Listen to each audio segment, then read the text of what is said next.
The crowd came to watch something small get crushed. That was the whole point. The arena of Carth Prime had been built for spectacle. Tier upon tier of black stone seats circled a sunken pit of reinforced alloy and sand. Above, twin artificial suns cast hard white light over everything, leaving no shadows to hide in. The Carthage Empire believed fear worked best when fully illuminated. Today's spectacle was announced as a novelty. A human girl. She walked into the arena alone. She looked young, 17 at most. Slim build, dark hair tied back, no visible weapons, no armor except a fitted grey suit that clung to her frame like a second skin. The Carthage audience roared with laughter. 3 imperial gladiators waited across from her. Each stood nearly 8 feet tall. Dense muscle layered over scaled hide. Bone ridges crowned their skulls. Their arms were thick enough to bend steel bars. Each carried a powered war mace capable of shattering combat exoskeletons. The announcer's voice boomed across the arena. Human Challenger, designation Lyra Hale, captured during Outer Colony pacification. No military rank, no prior victories. The laughter grew louder. In the Imperial box, high above, Warlord Dreth leaned forward on his throne of carved obsidian. He had ordered this exhibition personally. Human resistance had grown irritating. Breaking their soldiers had not been enough. Breaking their civilians in front of a cheering empire would send a cleaner message. Dreth watched the girl closely. She was not shaking. The horn sounded. The first gladiator charged without waiting for ceremony. His name was Korvac, champion of the eastern provinces. He swung his mace in a heavy arc meant to end the fight in one blow. The girl stepped to the side. The mace struck the ground and sent a shockwave through the sand. She moved closer. Korvac adjusted quickly and swung again, faster this time. She ducked beneath the head of the weapon and closed the distance fully. Her fist drove into his midsection. The sound that followed did not match the size of her hand. It was deep and sharp, like a drum splitting. Korvac froze. His eyes widened. Then he collapsed forward onto his knees. A fracture line spread across the plates of his abdominal armor. Blood darkened the sand beneath him. The crowd's laughter faltered. The second gladiator roared and rushed in. He attacked from the side with a downward strike meant to crush her spine. She caught the handle of the mace mid-swing. For a brief second, they stood locked together. Her small frame against his massive bulk. Then the handle snapped in her grip. She drove the broken end into the joint of his shoulder where armor met scale. The gladiator screamed as his arm went limp. She pivoted and struck the side of his knee. The joint bent sideways. He fell. She did not hesitate. A precise blow to the base of his skull ended his movement. Silence began to spread through the stands. The third gladiator circled carefully now. He did not charge. He studied her. His breathing slowed. She watched him without expression. He lunged suddenly, feinting high before sweeping low. She jumped cleanly over the sweep and landed on his forearm. Using his own momentum, she vaulted upward and drove her heel into his face ridge. Bone cracked. He staggered back, but did not fall. He was stronger than the others. He dropped his weapon and grabbed her out of the air as she descended. His claws locked around her torso. He squeezed with full strength. Veins bulged along his neck. Muscles strained. Nothing happened. The girl looked at his hands around her ribs. Then she placed her palm against his chest. she pushed. There was a dull, concussive sound. His breastplate caved inward as if struck by artillery. The force lifted him off his feet and threw him backward across the sand. He landed hard and did not rise. The entire fight had lasted less than a minute. 40,000 Karthic citizens sat in stunned quiet. Warlord Dreth's claws dug into the armrests of his throne. "Scan her," he ordered. Technicians flooded his display with readings. Enhanced skeletal density, one reported. Muscle fibers augmented with synthetic latticing. Neural response times beyond baseline human norms.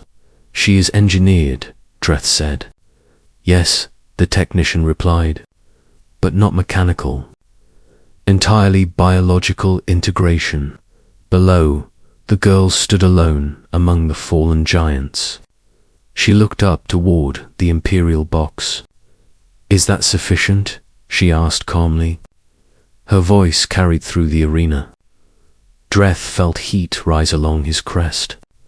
"Release the Harrow Beast," he commanded. Gas vents opened at the far end of the arena. A massive gate lifted. The Harrow Beast stepped into the light. It was a living siege weapon, 12 feet tall at the shoulder, for primary limbs and 2 smaller rending arms near its jaws. Its hide was layered with natural armor, thicker than tank plating. It had been bred to tear through fortified bunkers. The crowd stirred with renewed anticipation. The beast had never lost. The girl faced it without moving. The beast charged. Each footfall shook the arena floor. At the last moment she ran forward to meet it. The beast leaped, jaws wide. She slid beneath its body and rolled clear as it crashed into the sand. It twisted with unnatural speed and swiped at her with one of its rending arms. The claws tore across her shoulder. Fabric split. A thin line of blood appeared. The audience hissed with satisfaction. The beast lunged again. She sidestepped and struck the underside of its jaw. The impact rang but did not break through. The creature barely flinched. It roared and brought both primary limbs down toward her. She planted her feet and caught one limb mid-descent. The arena floor cracked under the pressure. Muscles in her arms tightened visibly beneath the torn suit. Slowly, she pushed upward. The beast snarled and leaned in with its full weight. She shifted sideways and drove her shoulder into the joint beneath the armor plating. Something tore. The beast shrieked. She moved faster now. A blur of precise strikes to the same weakened point. Each blow targeted. Each calculated. The creature lashed out wildly. One claw grazed her thigh. Blood stained the sand. She did not slow. With a final surge, she leaped onto its back, gripping the ridged plating along its spine. The beast bucked and slammed itself against the arena wall, trying to crush her. Stone shattered. She held on. Her fists hammered into the seam where skull plates overlapped at the base of its head. Once, twice, 3 times. On the 4th strike, the seam fractured. The Harrow Beast collapsed like a felled tower. Dust rolled across the arena. When it settled, she stood atop the fallen creature, breathing steady. No one laughed now. Warlord Dreth activated the arena speaker. "What are you?" he demanded. She looked up at him. "I am what you made," she said. Murmurs rippled through the stands. "You raided our outer systems," she continued. "You enslaved our workers. You broadcast executions to break our morale." Dreth's crest flared. "You were weak." "Yes," she agreed. The word startled him. "We were weaker," she said. "Physically, individually, smaller bones, less mass." She stepped down from the beast and walked slowly across the sand. So we studied. Above the arena, a faint shimmer appeared in the sky. Dreth's console flashed warnings. Multiple warp signatures detected. A technician shouted. Human vessels entering orbit. The sky split with descending ships. Sleek holes. Silent drives.